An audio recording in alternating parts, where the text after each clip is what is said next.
અમદાવાદમાં સ્થાનિક સ્વરાજની ચૂંટણીનો જંગ હવે આખરી તબક્કામાં પહોંચ્યો છે। ઉમેદવારી પત્ર પરત ખેંચવાના અંતિમ દિવસે અનેક રાજકીય સમીકરણો બદલાયા છે।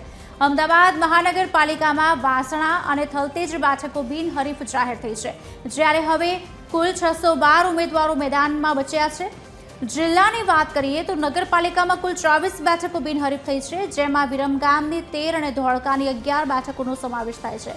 જિલ્લા પંચાયતમાં કાસિન્દ્રા બેઠક બિનહરીફ જાહેર થઈ છે।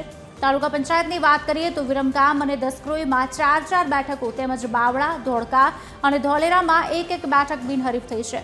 સમગ્ર અમદાવાદ જિલ્લામાં કુલ 1371 ઉમેદવારો હવે નસીબ અજમાવશે। ફોર્મ પરત ખેંચવાની પ્રક્રિયા બાદ હવે રાજકીય પક્ષો પ્રચારમાં પોતાની પૂરી તાકાત લગાવી રહ્યા છે। જિલ્લામાં અમદાવાદ મહાનગરપાલિકામાં ફોર્મ પરત ખેંચવાના દિવસ બાદ હાલ કુલ 22 ફોર્મ પરત ખેંચવામાં આવેલ છે અને ફોર્મ પરત ખેંચાયા બાદ 2 બેઠકો છે બિનહરીફ થયેલી છે, જેમાં વાસણા અને થલતેજમાં એક બેઠક છે બિનહરીફ થયેલી છે અને હાલ કુલ 652 ઉમેદવારો જે છે એ ચૂંટણી લડવાના છે, એટલે કે હરીફ ઉમેદવારો હાલમાં 652 જેટલા છે।